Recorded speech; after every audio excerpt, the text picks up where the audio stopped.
go with another edition of ALEC's This Week in American History. On this week in 1812, Old Ironsides earned its nickname. During the War of 1812, the U.S. Navy frigate USS Constitution defeated a British frigate off the coast of Nova Scotia. Nearby witnesses claimed that the British shots bounced off the Constitution's sides, as if the ship were made of iron, earning the ship the nickname Old Ironsides. The ship, built in 1794, would go on to destroy or capture 7 more British ships. The Constitution's success against the powerful Royal Navy provided a boost in morale for the young American nation. The ship was retired from active military service in 1855, but continued to serve as a training ship and a national landmark. On this week in 1858, the famous Lincoln-Douglas debates began. The first of 7 debates held between the incumbent U.S. Senator from Illinois, Democrat Stephen Douglas, and Republican candidate Abraham Lincoln was held in Ottawa, Illinois on August 21, 1858.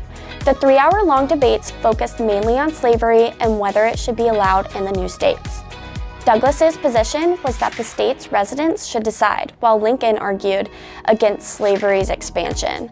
The Associated Press newswire, then only a decade old, sent lines from the debates to multiple points, enabling publications to print the debates soon after they occurred, leading to the debates being followed across the nation.